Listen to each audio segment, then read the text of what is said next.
sur les conditions d'annonce un peu telles qu'elles sont, telles qu'on les fait en pratique. Je vais essayer de partager l'écran. Je crois que ouais, c'est là.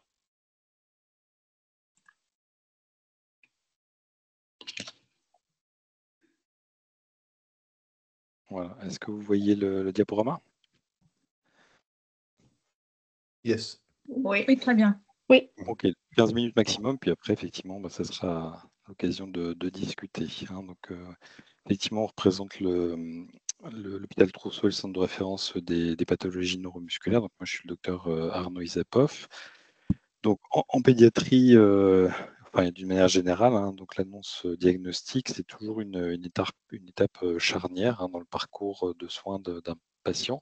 Et c'est une étape qui survient après un parcours diagnostique qui est plus ou moins long, qui peut être très très court, et puis qui peut parfois être de plusieurs années. Donc la présentation là que je fais, elle n'est pas spécifique à la myopathie de Duchenne ou à la myopathie de Becker. C'est les annonces diagnostiques telles qu'on les fait dans le service de neuropédiatrie. Donc effectivement, il y a des choses qui vont effectivement vous parler directement, et puis peut-être d'autres choses qui seront un peu plus générales.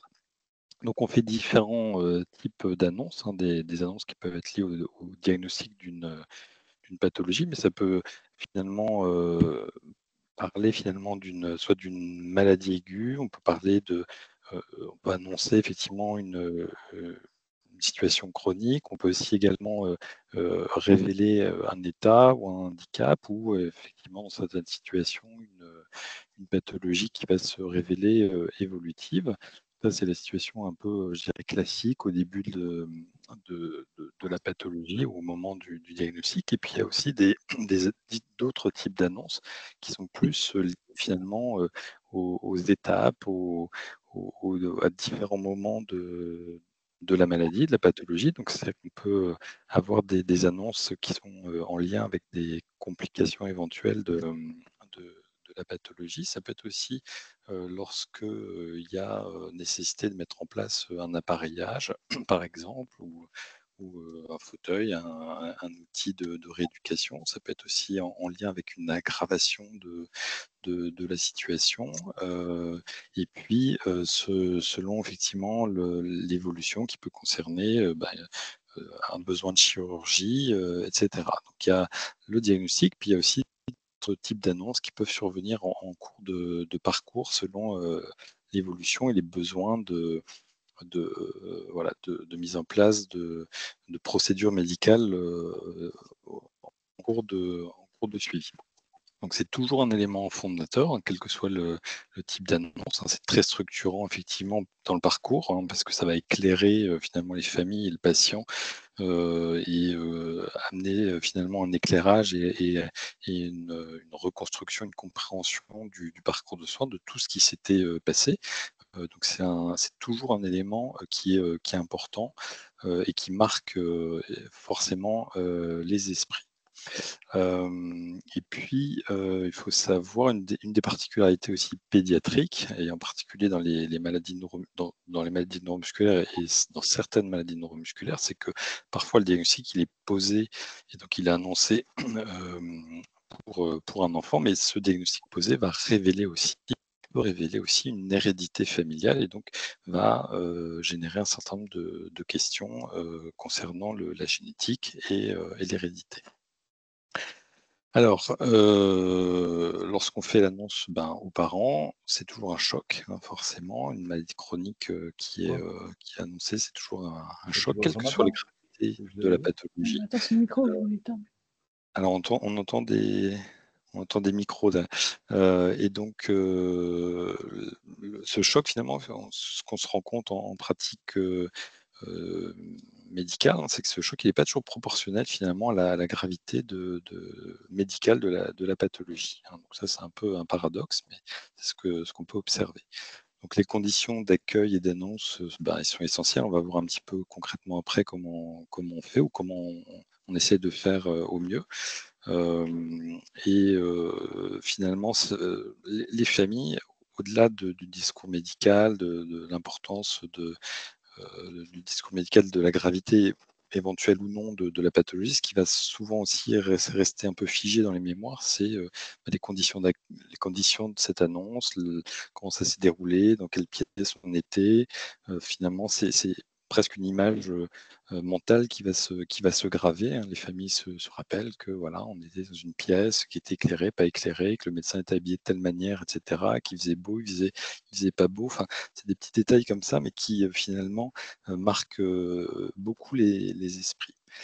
Et puis, évidemment, ce moment très, très singulier, ben, et puis les conditions dans lesquelles ça se déroule, le tout ça, ça va conditionner ce qui a pu se dire pendant ce moment d'échange. Bah, ça va conditionner fortement, le reste de la prise en charge et le déroulé aussi de la prise en charge.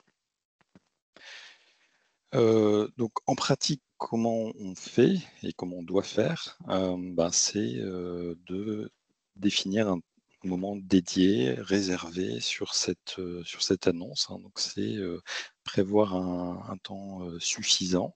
C'est-à-dire qu'en pratique, ben, on réserve, un créneau sans se mettre de enfin, sans avoir de consultation avant, après, au milieu et cetera. C'est-à-dire qu'on fait en sorte d'avoir, un temps suffisant pour, faire, l'annonce, avoir le temps de répondre aux questions et cetera, sans être en train de regarder le chronomètre, et cetera.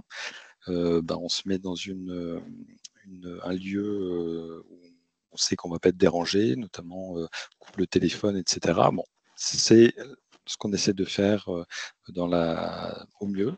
En pratique, c'est pas toujours facile pour des raisons, d'organisation, mais voilà, c'est ce qu'on essaie de faire au mieux pour vraiment que ce temps soit, un temps d'échange et qu'on puisse se partager, qu'on puisse avoir suffisamment de temps d'échange avec les familles.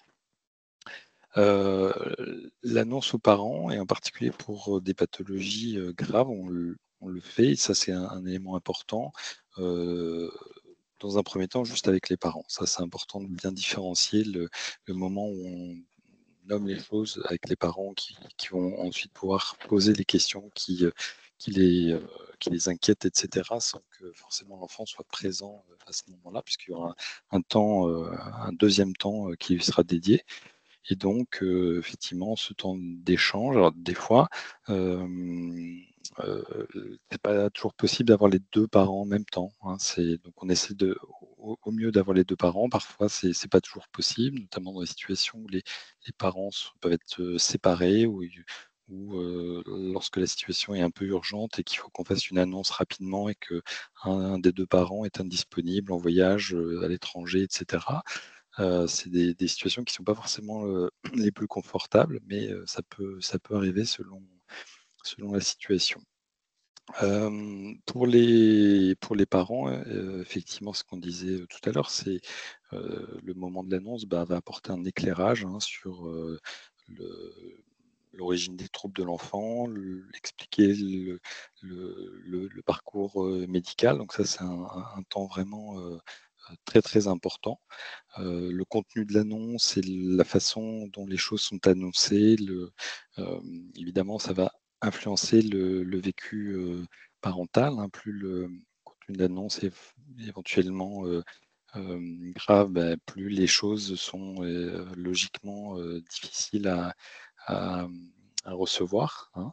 Parfois, si au contraire, heu, la pathologie qui est annoncée, est, une pathologie pour laquelle il y a un traitement, une perspective d'amélioration, bah, au contraire, on va avoir plutôt un soulagement parental, hein. Il y a eu beaucoup d'inquiétudes pendant la phase d'errance diagnostique et puis arrive le diagnostic, qui, en plus, est associé à une proposition de traitement qui peut améliorer. Donc là, effectivement, le vécu va être, très, très positif et puis, dans d'autres situations, effectivement, où le diagnostic est plus sévère et a fortiori, s'il n'y a pas de perspective thérapeutique spécifique, bah, évidemment, le vécu va être plutôt un vécu, négatif et source d'angoisse.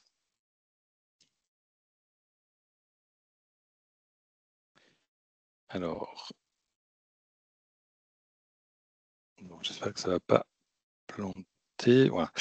Une fois que l'annonce elle est faite et lorsqu'on annonce une maladie chronique, on observe un certain nombre de réactions alors, qui, évoluent, je dirais, un peu de manière, enfin par ordre, un peu chronologique. Alors toutes les étapes sont pas forcément, enfin tous les parents vont pas forcément vivre toutes les étapes, mais il va y avoir une évolution un peu chronologique, où, les parents vont, effectivement accueillir, a fortiori lorsque l'annonce diagnostique est plutôt, hem, heu heu, négative ou en tout cas, d'une maladie, grave ou sérieuse. On va avoir plutôt une sensation, de sidération au départ, une sensation vraiment d'anéantissement et puis, il peut y avoir des réactions un petit peu de déni, de remise en question, une fois que le diagnostic a été fait, de remise en question de ce diagnostic: «Ah non, c'est pas possible, le médecin a dû se tromper, ça doit être autre chose». Il peut y avoir des sentiments de culpabilité parfois, lorsqu'il est question également de génétique par rapport à la pathologie évoquée. Puis il y a d'autres phénomènes, qui peuvent survenir par la suite, de la colère, évidemment de l'anxiété, et puis progressivement va survenir une phase d'acceptation où, le parent va finalement progressivement s'approprier le diagnostic, va, mieux comprendre un petit peu la maladie, les prises en charge, les traitements, s'impliquer, également dans la prise en charge et le traitement avec une forme d'apaisement et parfois même à l'excès dans certaines familles. On peut même observer surinvestissement dans la prise en charge, heu, de vouloir faire beaucoup, beaucoup de choses, beaucoup de rééducation, même lorsque cela n'est pas encore forcément, indiqué, et puis le parent devient, progressivement, le spécialiste de la maladie et ça, c'est des choses qu'on qu'on observe évidemment. Ce sont les parents qui connaissent le mieux leurs enfants et les besoins dans le cadre de la pathologie.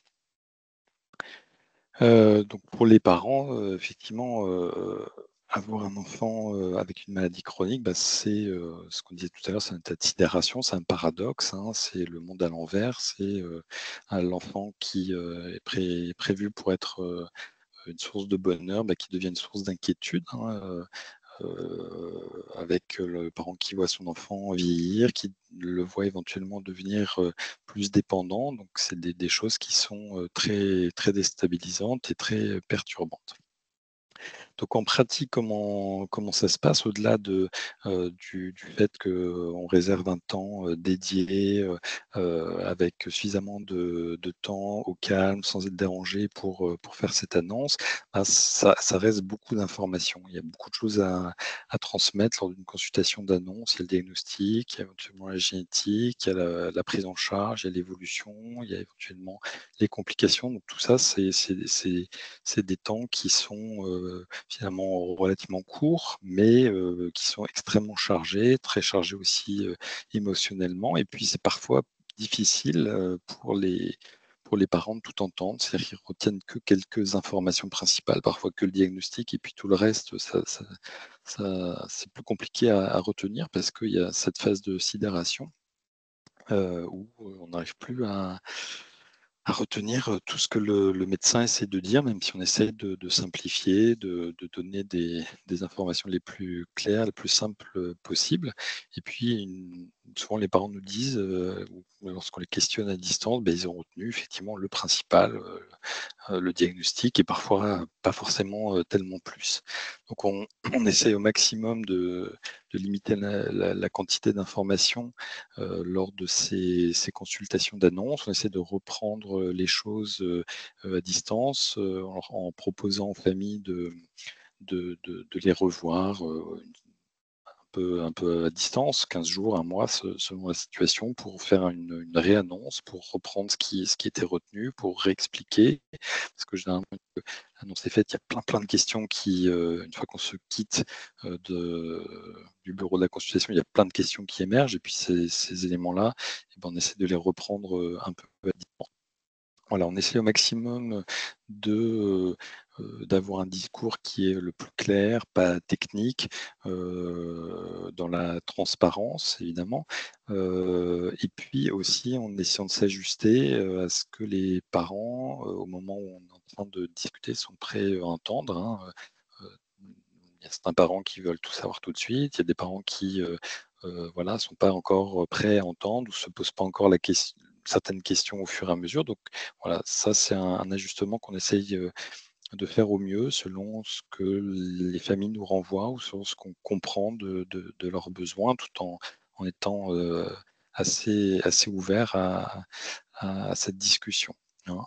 Et puis, en même temps qu'il y a l'annonce des diagnostics, il y a aussi l'annonce, du plan de soins, hein. C'est-à-dire que, bah, voilà, on donne le diagnostic et puis on explique, en même temps, la prise en charge. On est dans l'action, on est dans la proposition, thérapeutique, même s'il n'y a pas forcément un traitement curatif, mais il y a une prise en charge à mettre en place. Celle-ci, elle est abordée en même temps que l'annonce diagnostique, hein. Et ce qui nous semble aussi, voilà, important, mais qui est à mettre, je pense, sur la même ligne que le fait qu'on essaie de s'ajuster à ce que les familles essayent arrivent à entendre au moment où on discute, c'est voilà, de répondre aux questions sans forcément, tout dire d'un coup alors que les familles sont pas forcément, psychiquement prêtes à entendre ou ne se sont pas encore posé, les questions. On essaie d'avancer au rythme des familles pour, répondre aux questions qu'ils se posent sans, voilà, tout mettre sur la table alors que, voilà, les choses sont pas forcément prêtes, du côté des du côté des familles. Alors, on essaie d'avancer, ça rame un peu, désolé.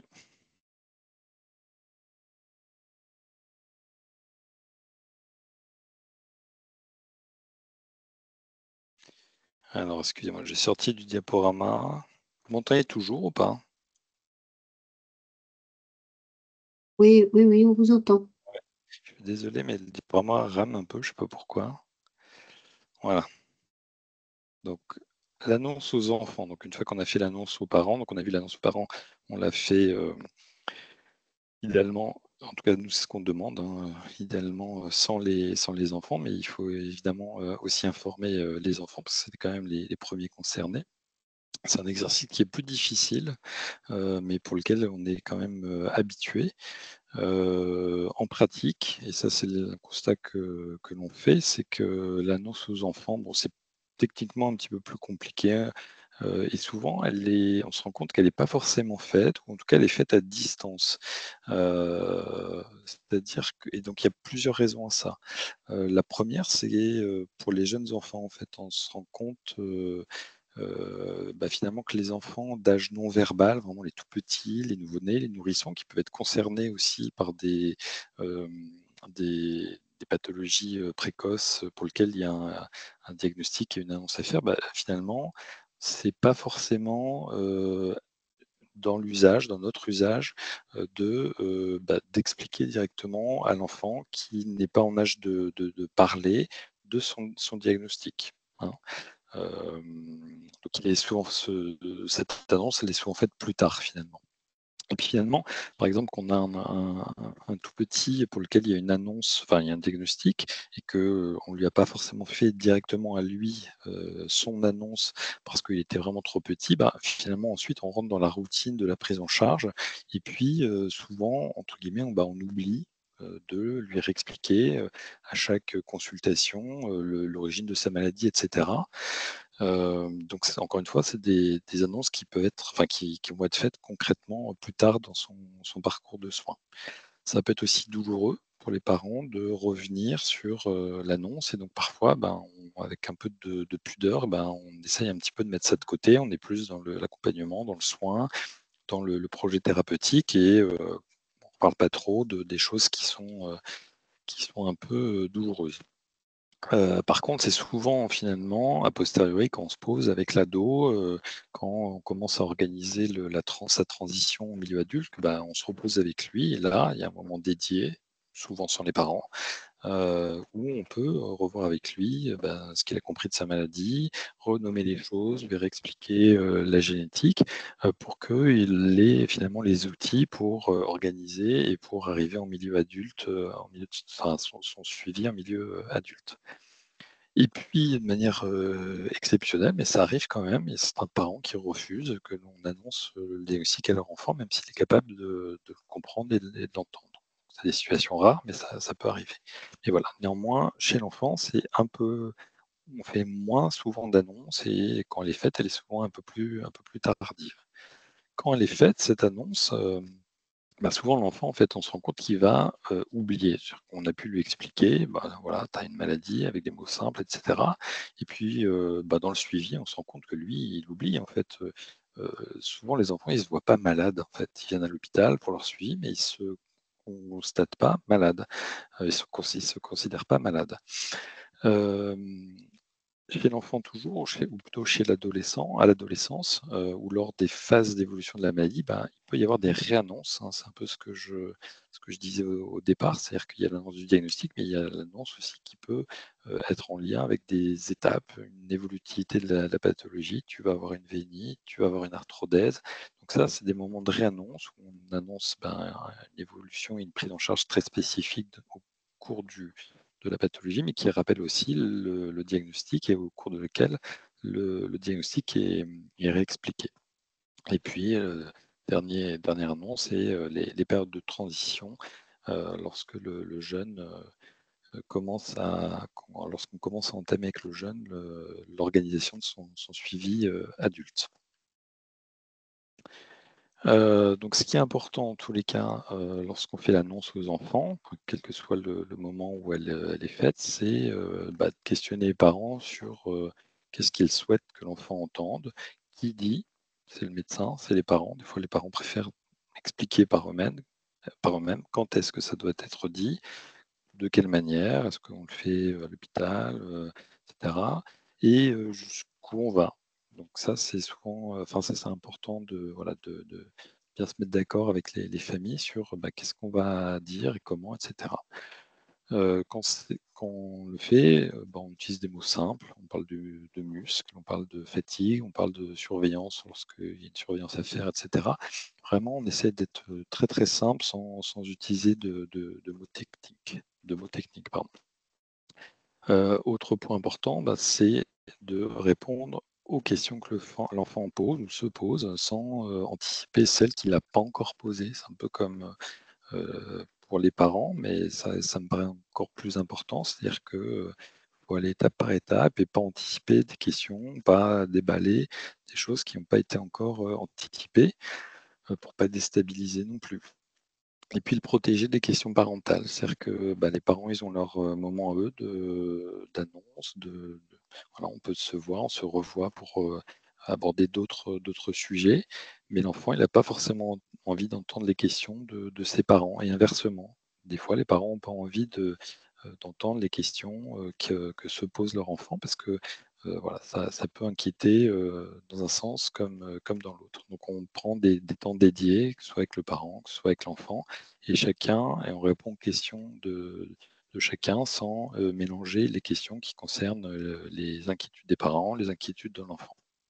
Et donc, un peu comme pour les parents, l'annonce, elle se fait au fur et à mesure, selon, l'état d'avancement du questionnement de l'enfant et puis on s'adapte, au contexte, on est dans le concret, et cetera. Un point important, c'est, la grande différence de vécu chez l'enfant, concernant l'annonce, lorsque, il s'agit lorsqu'il est atteint soit d'une pathologie, précoce pour lequel il n'a jamais acquis une certaine fonction. Alors là, je parle enfin, en je donne comme exemple les patients qui ont une amyotrophie spinale, donc là, on n'est pas dans la dystrophie musculaire, mais les enfants qui ont, par exemple, une amyotrophie spinale ou une myopathie congénitale, c'est des enfants qui, pour un certain nombre, n'ont jamais, tenu debout, ne se sont jamais mis debout et donc ces enfants-là, ils ont un vécu très différent de l'annonce que les patients, que les jeunes, que les enfants qui ont une pathologie qui est, progressive et pour lequel il y a eu une phase de développement normale qui fait suite, enfin qui précède plutôt une phase de perte de fonction où on va euh, euh, avoir plus de difficultés à se déplacer, éventuellement perdre la marche, etc. Et finalement, les enfants qui ont une pathologie euh, développementale très précoce pour lequel il n'y a pas eu de perte de fonction, et ben souvent on se rend compte qu'il n'y a pas un vécu aussi douloureux que des jeunes pour lesquels ils ont expérimenté d'autres fonctions qu'ils ont pu perdre progressivement. Et puis le dernier point, bah, c'est la fratrie, hein, la famille élargie.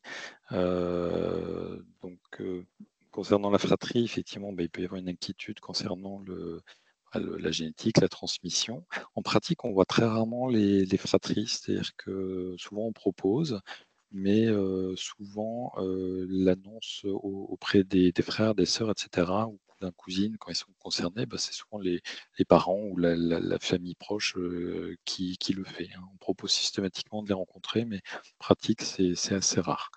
Donc finalement, on ne sait pas très bien ce qu'ils ont compris, ce qu'ils ont perçu, etc. Alors on peut aller un peu plus loin lorsqu'il y a une consultation de conseil génétique et où ils vont être éventuellement amenés à être testés, examinés, etc. Mais sinon, en pratique courante, voilà, on a peu d'informations sur comment ça se passe pour ces fratries. Et puis, probablement qu'une partie de la fratrie est un peu oubliée des questions d'annonce, hein. Il est probable qu'elles ne soient pas toujours faites. Voilà, donc c'est un questionnement, en tout cas, qu'on a, puisque c'est des jeunes qu'on n'est pas forcément amenés à, à rencontrer dans ce cadre-là. Et puis, dernière diapo, je crois, c'est du point de vue du médecin. Donc, nous, on a un code de déontologie, on a un devoir de vérité, hein. Et puis, ce devoir de vérité, en fait, on l'adapte, ce que je disais un petit peu tout à l'heure, à la disponibilité psychique des patients, des parents, euh, avec également un devoir d'honnêteté, c'est-à-dire de ne pas donner de faux espoirs non plus, lorsque, voilà, euh, sur les traitements, sur les choses comme ça. Donc ça, c'est des choses importantes, hein. Il faut s'ajuster à la réalité, euh, à la fois sur le versant diagnostic, gravité éventuellement de la maladie, mais aussi possibilité de traitement. Et puis, vraiment, encore une fois, on essaie d'adapter nos réponses aux questions, de faire au fur et à mesure, tout en étant honnête, mais sans aller trop vite sur les informations qui sont données. Et, euh, et voilà, c'est pas toujours facile non plus du côté médical. Donc voilà, c'était juste un petit aperçu de, de comment, voilà, on voit un petit peu les annonces, comment ça se passe dans le côté pratique, dans le côté théorique. Et puis, euh, et puis on est à votre disposition pour les questions. Merci beaucoup, docteur Isapov, pour cette belle présentation qui semble un peu idéale parce que c'est vrai que dans le vécu, selon où le diagnostic est annoncé, il n'y a pas toujours les meilleures conditions. Là, on va pouvoir avoir un temps de partage. Je vais peut-être arrêter l'enregistrement pour permettre à chacun de se sentir peut-être plus libre d'échanger et j'invite ceux